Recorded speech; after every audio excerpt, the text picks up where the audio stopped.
Magpapalit tayo ng paksa. Nagmamadaling alamin ng mga bansa ang nangyari at subaybayan ang mga pasaherong sakay ng cruise ship na sentro ng nakamamatay na paglaganap ng hantavirus. Tatlong namatay sa virus sa luxury cruise ship at may hindi bababa sa 5 pang pinaghihinalaang kaso ng impeksyon. Ngayon, isang Dutch na stewardess na sandali nagkaroon ng contact sa isa sa mga namatay ay na-ospital dahil sa mga sintomas ng hantavirus. Kasama natin ngayon si Professor Cyril Cohen, pinuno ng Immunotherapy Lab sa Universidad ng Berlin para talakayin ito. Maraming salamat sa pagsama sa amin.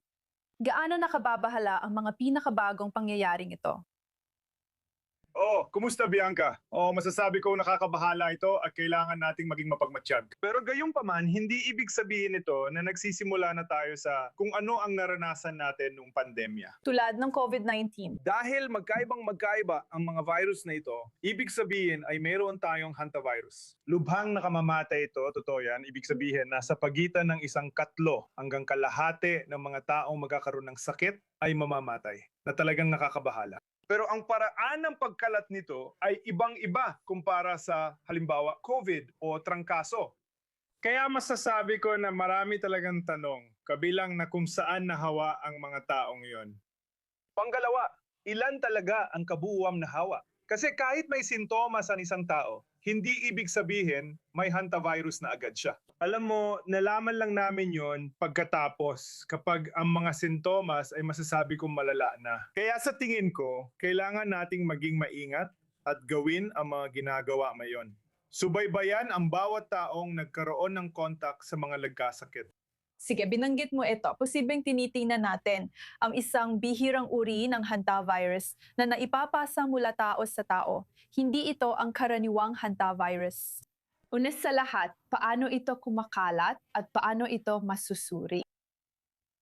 Kaya sa madaling salita, para kumalat ito o para mahawa ka, kailangan mong malantad sa mga rodent gaya ng mga daga o sa kanilang dumi o ihi. Sa madaling salita, kailangan mo talaga ng direktang kontak. Kaya kadalasan, hindi naman ito nangyayari araw-araw para sa karamihan sa atin. Okay? Dahil hindi lang ito basta-bastang daga, kailangan yung daga ay may impeksyon ng virus na yon. Kaya una, hindi natin eksaktong alam kung paano nahawa ang mga tao. Ang ibig lang sabihin nito, kadalasan lang, hindi naman palaging ganon. Dahil itong particular na uri ng hantavirus, ang Andes hantavirus, ay napatunayan din kayang makahawa mula tao sa tao. Mula sa isang tao papunta sa iba.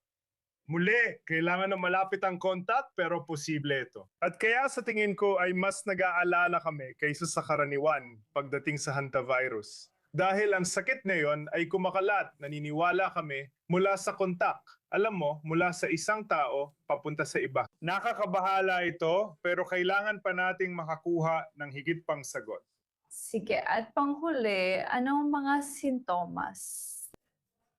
Anong nararamdaman ng mga tao at paano tinetest ang hantavirus? Para sa testing, kadalasan maaari kang magpa-PCR na isang napakamaasahang paraan. Alam naman natin lahat ang PCR gamit ang swab gaya ng nasal swab. Tama?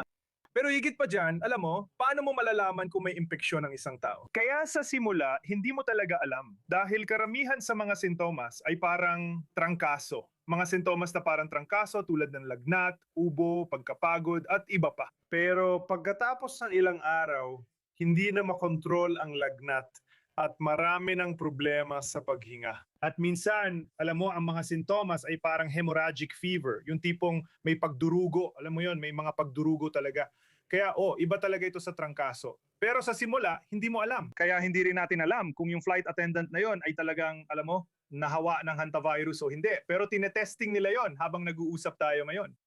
Sige po. Professor Cyril Cohen, maraming salamat po sa mga update na ito. Talagang nakakabahala ang sitwasyon na ito at patuloy naming susubaybayan at iuulat dito sa I24 News English para sa lahat ng aming mga manonood na patuloy na sumusubaybay.